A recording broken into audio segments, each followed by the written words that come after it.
नमस्कार, मेरा नाम है प्रशांत भारद्वाज और आप देख रहे हैं न्यूज़ रूम पोस्ट। 1975 में लगे आपातकाल के दौर की जिन बातों की चर्चा आज भी होती है, उनमें से एक है जयपुर के मशहूर जयगढ़ किले में पड़ा इनकम टैक्स का छापा और छिपे खजाने को खोजने की अपुष्ट कहानियां।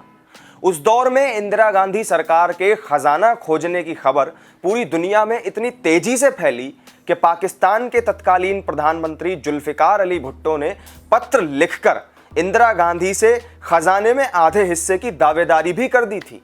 पाकिस्तान के पीएम भुट्टो ने जयगढ़ के खजाने में हिस्सेदारी भले ही 1976 में मांगी हो, लेकिन इंदिरा गांधी को उनकी लिखी चिट्ठी की तह तक पहुंचने के लिए हमें इतिहास में करीब 500 साल पीछे जाना होगा।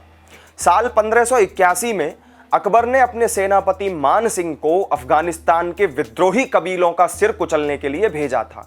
मुगल बादशाह की आशा के अनुरूप ही मान सिंह ने सभी विद्रोहियों को हराकर अफगान इलाकों पर मुगलिया शासन दोबारा कायम कर दिया। कहा जाता है कि इस अभियान के दौरान मान सिंह की राजपूत सेना को लूट में भारी खजाना हाथ लगा था, जिसकी जानकारी अकबर को देने के बजाय मान सिंह ने उस खजाने को आमेर के किले में छिपा दिया था। अकबर को इस खजाने की भनक तक नहीं लग सकी और कुछ वक्त बाद फारसी भाषा में एक किताब आई जिसका नाम था हफ्त तिलिस्मात ए आम्बेरी। इसका हिंदी में मतलब होता है आम्बेर के 7 खजानों का रहस्य। इस किताब में बताया गया कि आमेर के किले में 7 तालाबों के नीचे 7 तरह के खजाने छिपाए गए हैं। इसी किताब के बाद आमेर के उस खजाने के किस्से मशहूर हो गए, पहले मुगलों, फिर उसके बाद के शासकों और यहाँ तक कि अंग्रेजों ने भी कई बार उस रहस्यमयी खजाने को तलाशने की कोशिश की, लेकिन किसी के हाथ कुछ नहीं लग सका। 1947 में भारत आज़ाद हुआ। आज़ादी के दौरान जयपुर के महाराजा थे सवाई मान सिंह द्वितीय, जिनकी शादी हुई महारानी गायत्री देवी से। महारानी गायत्री देवी की पढ़ाई लिखाई रविंद्रनाथ टैगोर के शांति निकेतन के पार्थो भवन में हुई थी। उस वक्त जवाहरलाल नेहरू की बेटी इंदिरा गांधी भी वहां पढ़ा करती थी। बताया जाता है कि दोनों के बीच पढ़ाई के जीवन से ही तल्खी चल रही थी।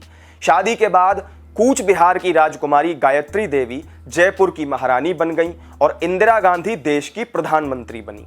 1975 में देश भर में आपातकाल लागू करने के 1 साल बाद 10 जून 1976 को इंडियन आर्मी, राजस्थान पुलिस और इनकम टैक्स की टीमों ने जयपुर के जयगढ़ फोर्ट पर रेड डाली। पूरे किले को खोदकर तहस नहस कर दिया गया। कर्फ्यू जैसे माहौल के बावजूद पूरे जयपुर में यह खबर फैल गई कि इंदिरा के बेटे संजय गांधी के आदेश पर सेना और पुलिस आमेर के किले का खजाना खोज रही है।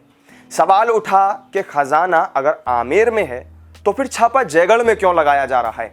तो इसका जवाब मिला कि ये दोनों किले सुरंग के जरिए आपस में जुड़े हुए हैं। सरकार की तमाम कोशिशों के बावजूद ये खबर सरहद पार पाकिस्तान और इसके बाद सारी दुनिया में फैल गई। पाकिस्तान के पीएम जुल्फिकार अली भुट्टो ने 11 अगस्त 1976 को एक खत लिखकर इंदिरा गांधी को 1947 में हुए समझौते की याद दिलाई और खजाने में आधा हिस्सा मांग लिया। इंदिरा ने उस वक्त तो खामोशी अख्तियार कर ली, लेकिन नवंबर 1976 में भुट्टो को जवाबी पत्र लिखते हुए उन्होंने कहा कि प्रिय पीएम भुट्टो, मैंने अपनी लीगल टीम से बात करने के बाद पाया है कि 1947 के समझौते के मुताबिक हमें ऐसे किसी भी खजाने में पाकिस्तान को हिस्सा देने की कोई बाध्यता नहीं है। वैसे भी ऐसा कोई खजाना मिला ही नहीं है, तो फिर हिस्सा देने की कोई बात ही नहीं उठती। बाद में इंदिरा गांधी ने खुद बताया था कि जयगढ़ किले से सिर्फ 230 किलो चांदी मिली है, कोई खजाना नहीं मिला है।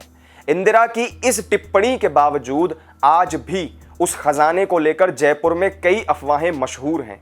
कोई कहता है कि वहां से खजाना मिल गया था, जिसे पहले दिल्ली और फिर स्विट्जरलैंड ले जाया गया। तो किसी कहानी के मुताबिक खजाना तो सवाई जयसिंह ने ही खोज निकाला था और उसी खजाने से उन्होंने जयपुर शहर बसाया था। लेकिन इन दोनों ही अटकलों के आज तक कोई ठोस सबूत नहीं मिले।